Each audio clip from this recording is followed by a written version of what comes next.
नमस्कार, CSK news में आपका स्वागत है। तो दोस्तों आज हो गया 24 दिसंबर, जो फटाफट ब्रेकिंग न्यूज़ निकल के आ रही है कि करके बताएंगे। दोस्तों लुधियाना कोर्ट में जोरदार बम विस्फोट। आपको बता दें, बड़ी खबर, चुनाव से पहले पंजाब को अस्थिर करने की पाकिस्तान की नापाक साजिश का बड़ा खुलासा।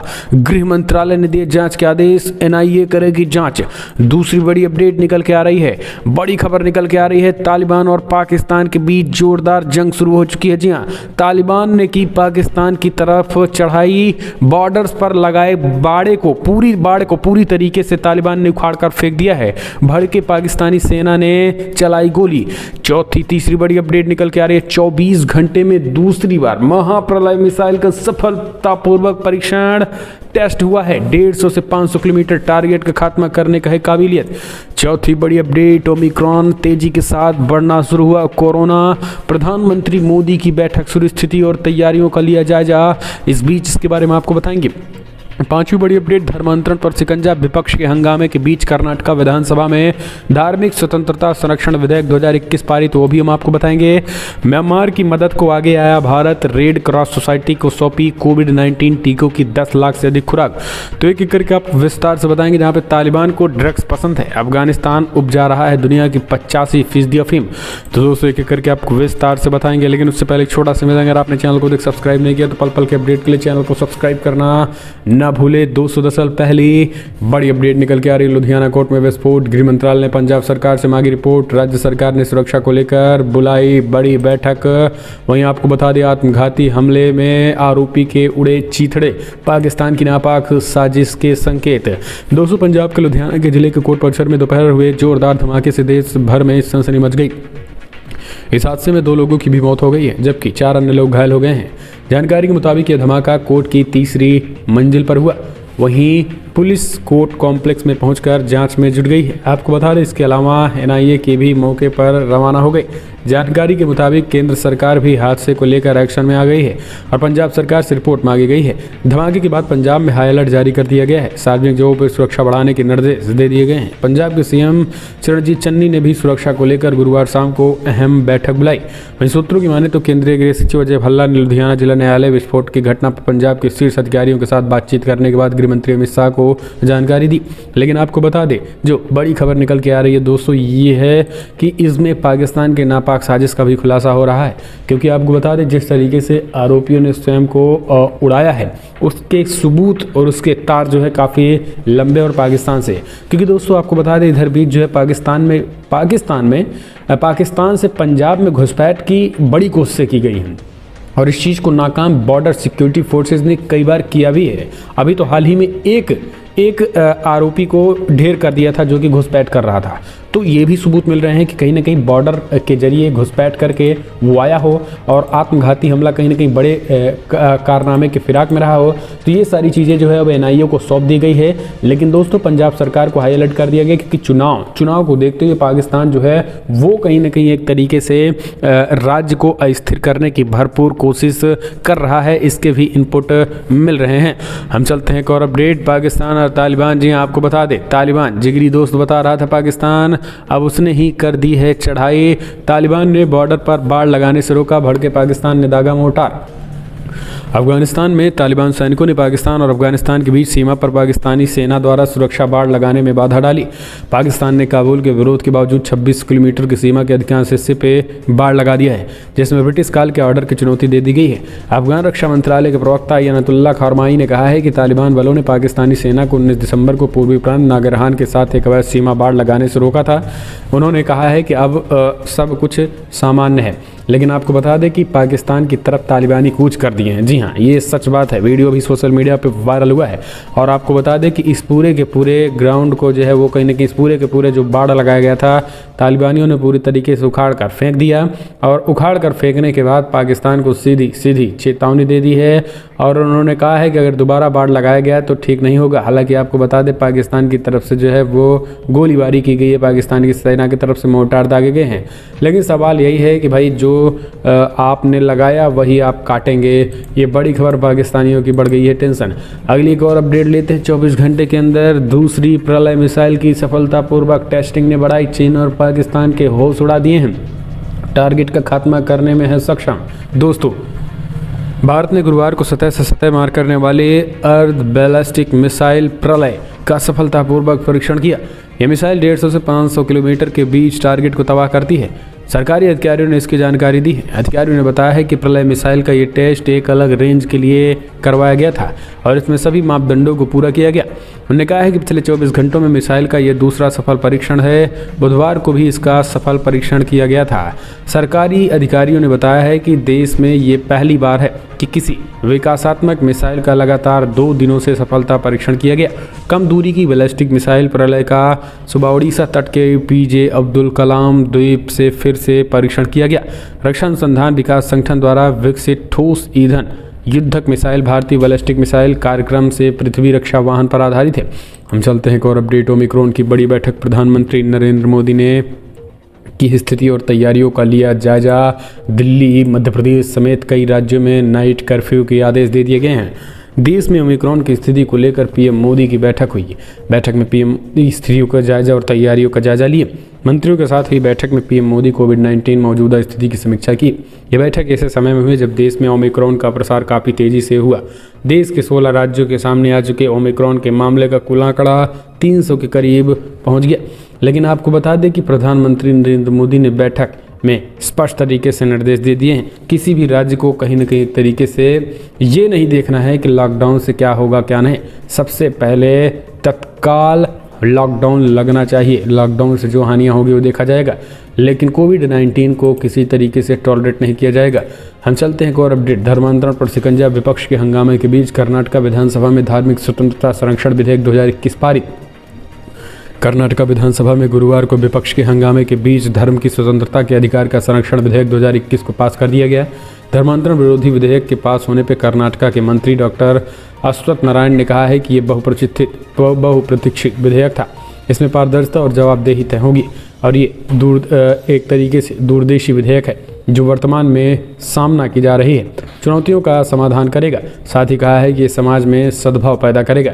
इससे पहले कर्नाटक धर्म की स्वतंत्रता के अधिकार का संरक्षण विधेयक 2021 पर हुई चर्चा में सत्तारूढ़ भारतीय जनता पार्टी ने आरोप लगाया है कि इस विधेयक के लिए सिद्धरमैया के नेतृत्व वाली पूर्ववर्ती कांग्रेस सरकार जिम्मेदार है। तो दोस्तों आपको बता दें, कल कहीं ना कहीं आपको अभी इस धर्मांतरण विरोधी कानून के बाद 5 लाख का जुर्माना भी लगेगा। हम चलते हैं एक और अपडेट। म्यांमार की मदद को आगे आया भारत। रेड क्रॉस सोसाइटी को सौंपी कोविड-19 टीकों की 10 लाख से अधिक खुराक।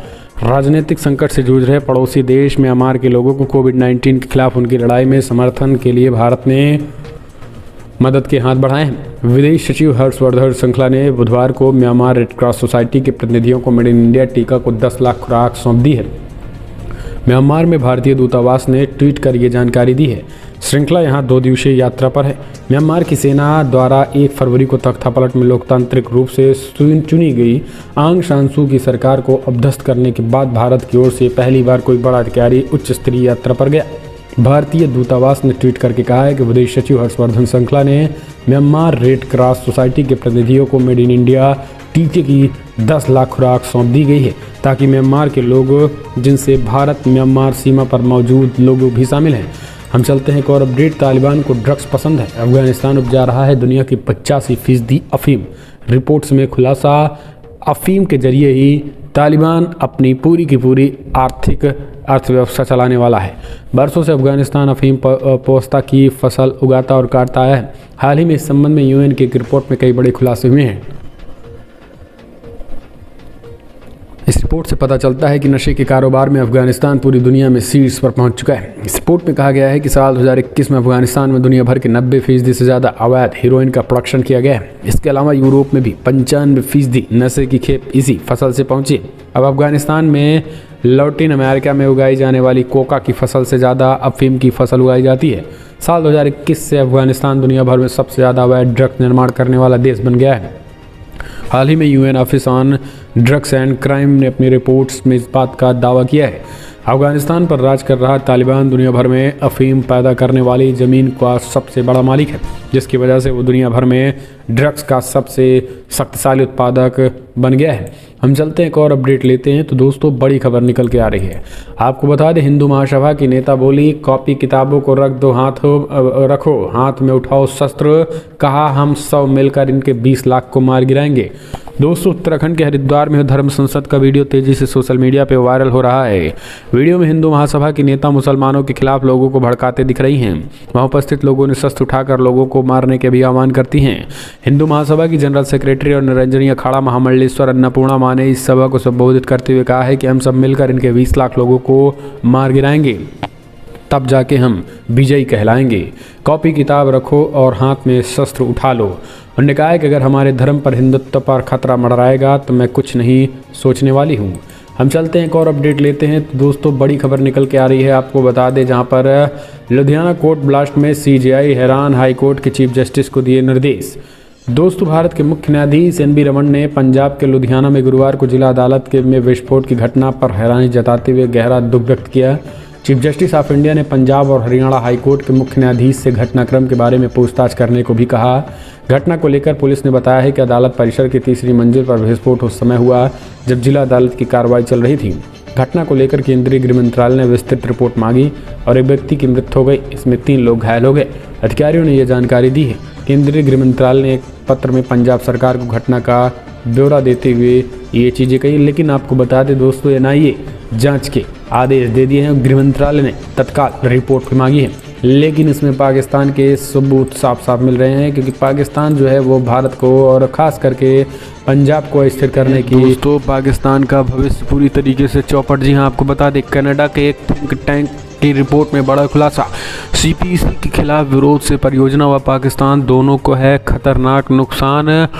चाइना का पैसा पूरी तरीके से डूबने वाला है।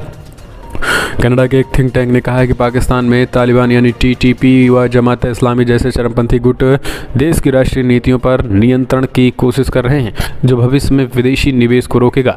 International forum for rights and security ने कहा है कि CPEC के खिलाफ जारी विरोध व आतंकी हमलों से परियोजना और पाकिस्तान दोनों को नुकसान उठाने पड़ेंगे। थिंक टैंक का कहना है कि पाकिस्तान में पहले से ही चीनी निवेश में गिरावट आई है और ये पाकिस्तान में भविष्य के विदेश निवेश के लिए हानिकारक हो सकता है, जिनमें पाकिस्तान को बीमार अर्थव्यवस्था को और नुकसान पहुंचा सकता है। थिंक टैंक की ये टिप्पणी बलूचिस्तान के ग्वादर में स्थानीय लोगों के विरोध को देखते हुए आई है।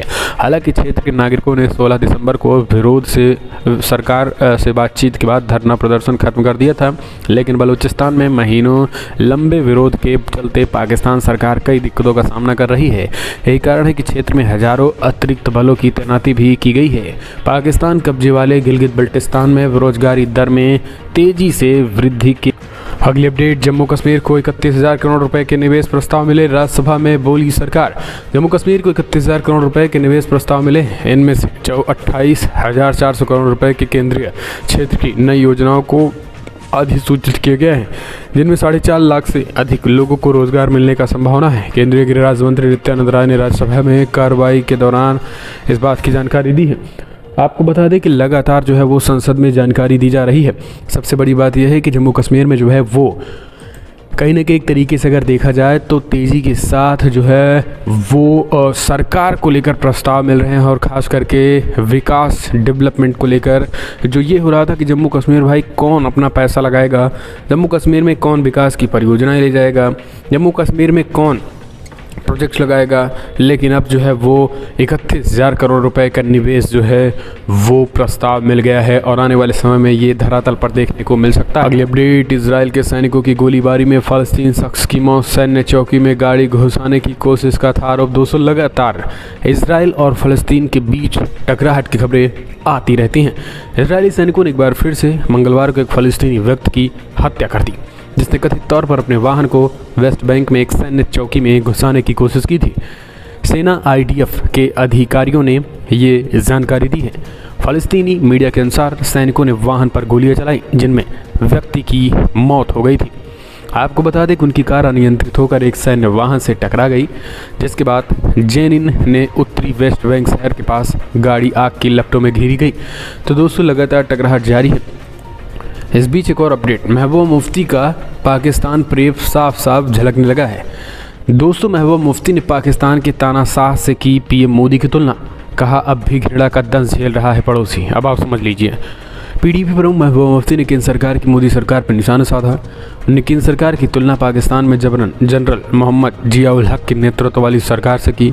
जम्मू में पार्टी कार्यकर्ताओं के एक अधिवेशन में उन्होंने कहा है कि पड़ोसी देश अभी भी सैन्य तानाशाह द्वारा कोई बोई गई नफरत के बीज के लिए भुगतान कर रहे हैं। भाजपा संघ पर निशाना साधा है। मुफ्ती ने कहा है कि एक जनरल ने पाकिस्तान में जहर फैलाया है, वैसे हालात अब भारत में लाने की कोशिश की जा रही है। क्या फ़र्क है जियाउल हक और आज के राज में? जम्मू के सुंजवा क्षेत्र के मस्जिद ग्राउंड पर महबूबा मुफ्ती ने कहा है कि भाजपा और संघ की गोडसे की सियासत हमारे मुल्कों में नहीं चलेगी। जनरल जियाउल हक की राह पर भाजपा और जनसंघी भी चल रहे हैं। उन्होंने कहा है कि नफरत और धर्म के नाम पर बांटने वाली राजनीति से देश का आगे बढ़ पाना मुमकिन नहीं है। तो ये तरीके से महबूबा रोना रो रही है और पाकिस्तान के समर्थन की बात करती हैं। एक और अपडेट, टल गया बड़ा हादसा, श्रीनगर में आतंकियों की बड़ी साजिश नाकाम, 5 किलो का आईडी बरामद। दोस्तों, आतंकियों ने श्रीनगर में वनपोरा में नेवा श्रृंगार रोड पर एक आईडी लगाया था और पुलवामा पुलिस 50 RR और 183 VN CRPF द्वारा संयुक्त रूप से तलाशी अभियान शुरू किया गया। तलाशी के दौरान 5 किलो का आईडी सड़क किनारे लगा मिला और जिसे समय रहते ही डिफ्यूज़ कर दिया गया। 5 किलोग्राम की आईडी को एक कंटेनर में इकट्ठा कर दिया गया था। पुलिस और सेना की बम निरोधक टीम ने नियंत्रित विस्फोट से मौके पर आईडी को नष्ट कर दिया। हम चलते हैं एक और अपडेट। दोस्तों, बड़ी खबर निकल के राम मंदिर पर आत्मघाती हमला करने के फिराक में आतंकी, उत्तर प्रदेश के डायल 112 पर भेजा अब मैसेज। खुफिया एजेंसियों ने बताया है कि राम मंदिर पर आत्मघाती हमले का व्हाट्सएप आया है। एक कथित IPS ने राम मंदिर पर आत्मघाती हमले का संदेश भेजा है।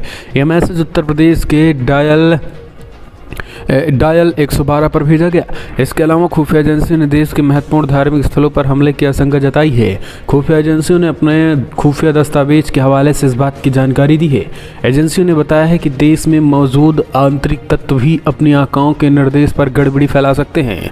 बताया गया है कि इसी प्रकार पंजाब में वर्तमान घटनाओं को देखते हुए असामाजिक तत्व सक्रिय हो सकते हैं। खुफिया एजेंसियों की रिपोर्ट्स के मद्देनजर सरकार ने सभी सुरक्षा एजेंसियों को सतर्क भी कर दिया है। हम चलते हैं एक और अपडेट लेते हैं। दोस्तों, बड़ी खबर, गुजरात में पंचायत चुनाव में जीत के बाद लगे पाकिस्तान जिंदाबाद के नारे। गृह मंत्री ने कहा किसी को नहीं बख्शने वाले। दोस्तों, गुजरात के एक कक्ष में पंचायत चुनाव में जीत के बाद पाकिस्तान जिंदाबाद का नारा लगाने का मामला सामने आया है, जिस पर विवाद खड़ा हो गया है।